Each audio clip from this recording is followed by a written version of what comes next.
Živijo, dragi moji, Kristi Žmahar se vam oglašam iz duhovnega ateljeja Potovanje duše. V eni video vsebini sem vam obljubila, da kolikor bo prišlo kakšno zanimivo sporočilo oziroma vprašanje na mojo e-pošto, za katerega rabite odgovor, video učenje in tako naprej, sem obljubila, da se bom seveda oglasila in da bom tudi povedala, kaj angeli pravijo na to temo, vam skanalizirala eterične odgovore in tako naprej.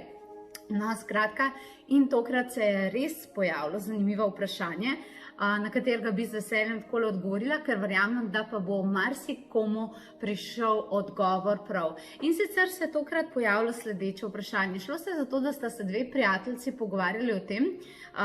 Ena je taka zelo senzitivna, pravi, to pomeni, da se zelo energijsko odziva na vse. Če se kaj kolektivno spreminja, če so ljudje bolj splošno prestrašeni, če gre v trgovino, pa so ljudje negativni, prav, da to zelo začuti. No in skratka, ona dve sta imeli s prijateljico debato na to temo občutljivosti, na kar je njena prijateljica njej rekla sledeče: lej, če ti meditiraš, pa duhovno rasteš in imaš pač poštimano svojo energijo, potem definitivno ne rabiš nobenih energijskih zaščit, zaradi tega, ker ta druga prijateljica, ki je energijsko občutljiva, je rekla, da rabi nujno energijsko zaščito, zato ker se ne počuti dobro. No, torej, ta druga prijateljica je pa rekla, da energijske zaščite, da je tudi brala, ne potrebuješ, da če imaš ti visoko frekvenco, da se ne rabiš pred čemerkoli braniti in tako naprej, in da so energijske zaščite v bistvu nesmiselne in da jih je brez veze delati in da s tem potrjuješ negativno in ona bolj pač pošlihta to v svoji glavi. In zdaj seveda se ona, ta naša občutljivka, počutila zaradi tega kar dosti slabo in zaradi tega je tudi prišlo to vprašanje, ali se res energijske zaščite ne potrebujejo. To pomeni, če si ti skuliran v glavi, to pomeni, če ti veš, kje bi mogel biti, kako bi mogel biti, pa tako naprej. A to pomeni, da je potem ta naša občutljivka, a pomeni, da je ona potem negativna oseba, da je sama kriva, da se tako počuti in tako naprej. Ali to pomeni, da ona potem nima duhovne frekvence? Definitivno so bila to vsa pod vprašanja, ki pridejo zraven in na to bi res rada odgovorila. Lejte, sicer v tej dejanski trditvi ni nobene laži. To pomeni, da če imaš ti zelo visoko frekvenco, visoko zavedanje, če se ti dobro počutiš, pa tako naprej, je to dejansko tako močna svetloba in tako močna energija, da ko bo drug pol, ki njej ni soroden, to pomeni negativen pol, temnejši pol, senčni pol, rečete mu kakorkoli želite, niti ni to pomembno, potem dejansko to drži, da se bosta ta dva več ali manj udarila in da se bo ta energija odbila. Ampak dejstvo je pa, da se moramo tudi zavedati, da smo na zemlji. Neil Donald Walsh pravi, kako sploh veš, da si svetloba, če se nisi srečal s temo, s čim bi se sploh primerjal. Ampak nekaj se morate zavedati. Te trditve znajo biti včasih mečken nevarne in vam bom povedala sicer zakaj. Zaradi tega, ker se moramo zavedati, da smo ljudje. Mi na tej zemlji nismo nikoli v 100% duhovna bitja, ki so vedno na visoki frekvenci, nikoli jih ni strah, vedno je vse popolno in tako naprej. Dejstvo je, da živimo in delujemo dejansko tudi v nekem poligonu, ki je včasih malce težji, preizkušajoč, kakorkoli že. In da je dejstvo, da ravno zaradi tega, ker smo duhovna bitja v človeški obliki inkarnirana v nekem 3D prostoru, ki kakorkoli pogledamo, je omejen s prostorom in časom, to pomeni, da ti ne boš vedno v 100% duhovni neki vibraciji, zaradi tega boš neko popolno bitje, ki bo nedotakljivo za kakršne koli negativne okoliščine. Jaz v to ne verjamem. Pa mi pa ljudje rečejo, ja, Kristi, ampak te pa ziher v življenju, te ni nič strah, pa vedno ful žariš, pa vedno si dobre volje. Ja, valjda, in potem je veverca pojedla slona in potem je Tom končno nehal preganjati Jerryja in meni so v spanju zrasla angelska krila ali kaj. Valjda, da ni to tako, ljudje.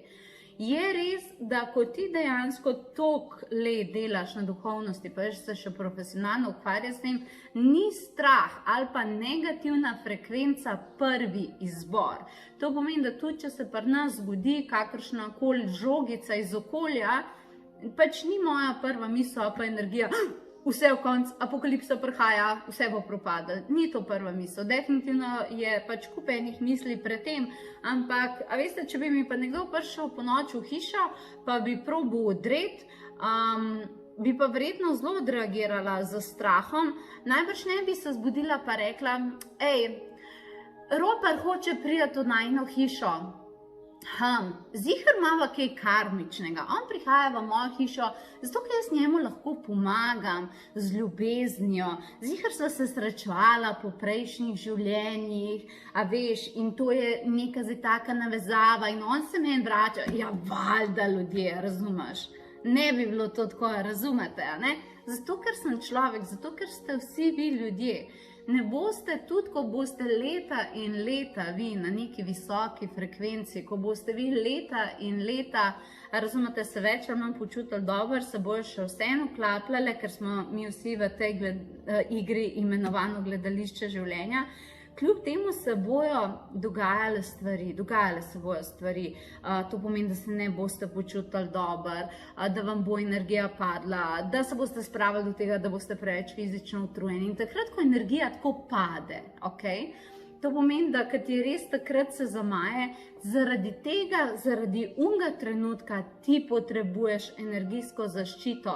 Zaradi tega, ker se v tvoji auri dobesedno odpirajo kot nekakšne luknje, neke take, predstavljate se kot ranica, kot neka energijska poškodba in če imaš ti znižano frekvenco, bo to privabilo čez kaj? Znižano frekvenco, zato ravno takrat ljudje včasih manj slišijo angele in tako naprej, ne? In ti moraš dejansko, ker pa veš, kaj je tvoja osnovna frekvenca in veš, da ne želiš gostovati kakršnih koli bolj napornih energij, ti moraš takrat tam paziti. Zato so energijske zaščite. Tako da v bistvu, a ne, obe prijateljci imata prav, ena pravi, ja, tako, da če pač imaš visoko frekvenco, ne rabiš energijske zaščite, to je takrat, noben izmed nas ne rabi, dejstvo je pa, da nismo vedno na visoki frekvenci, dejstvo je pa, da včasih smo slabe volje, da nas je strah, razumete, zgodijo se nam tudi negativne situacije, zato da nas vprašajo v življenju, kam pa ti greš naprej. Se niso negativne situacije vedno neko prekletstvo, včasih so darilo za to, da na novo oceniš, kam lahko greš, kaj lahko izboljšaš, ko naprej. Ampak, ko se to dogaja, ko si v tem procesu, paziš na energijsko zaščito, zato da še vedno potrjuješ, želim si visokih frekvenc, tudi ko v njih ne morem 100% sodelovati. Zato imamo energijske zaščite. To je ta v bistvu nek naš ščit, ki v bistvu samo potrjuje, še vedno želim sodelovati s svetlobo in ne želim, da karkoli negativnega vpliva name, tudi ko jaz nisem v 100% energijski kondiciji. Tako da jaz bi vam rekla, ne se pretvarjati, da ste nekaj, kar niste. A veste, kaj bo nam pomagati, če so si delamo, ja, bolj smo v redu, razumeš, pa v zadnji nisci. Vse vesolje pa kozmos znata brati, a ne, kaj je v resnici zadnji. Kup enih ljudi se lahko smeji, pa če zadnji čutijo dejansko stisko, vemo, kaj bo šlo v manifestacijo, pa zaradi mene, če ne vem, koliko ki rikajo, da so pozitivni, pač niso, a ne. A razumeš, bodite iskreni sami s sabo in morate se zavedati, da ste ljudje, mi vsi smo ljudje, a ne. In prav je, da smo ljudje, in prav je, da imamo zelo visoke frekvence in duhovne izkušnje, in prav je, da smo včasih samo ljudje, a ne, ker se nam zgodi tudi mogoče kaj malce težjega, zaradi tega, ker to dejansko pa vodi in je nova stopnička za višje zavedanje, ker nam daje priložnost, da iz tega zrastemo. Bodite iskreni sami s sabo in ko rabite energijsko zaščito, jo definitivno uporabite in ne rabite zaradi tega imeti slabe vesti in ne rabite se zaradi tega počutiti, kakor pa zdaj pa niste naredili nič na duhovni rasti, ker vam jaz potrjujem, da ste in tudi jaz delam energijske zaščite. Upam, da sem vam pomagala. 13.7. to pomeni v ponedeljek bom delala hudo energijsko zaščito, to pomeni res tako brutalno energijsko zaščito, manifestacijsko zaščito, z Bogom Horusom, ki je dejansko eterični, zelo hud zaščitnik, ko je unik rabite energijsko zaščito, poglejte si to meditacijo, na potovanje duse.si jo imate, pridružite si. Imamo seveda kup enih drugih meditacijskih, takih mističnih čarovnij, lepo bo, tako da želim vse najlepše, želim, da se počutite varne, da se počutite zaščitene in tako naprej. Skratka, to je to. Če imate kdaj še kakšno vprašanje, definitivno ga pošljite, z veseljem vam tako pomagam na info@napotovanje.si. Kot sem pa rekla, vsi dogodki in spletni dogodki, ki vam tukaj pomagajo, so pa na potovanje duse.si. Rada vas imam, hvala, ker me spremljate, se vidimo naslednjič.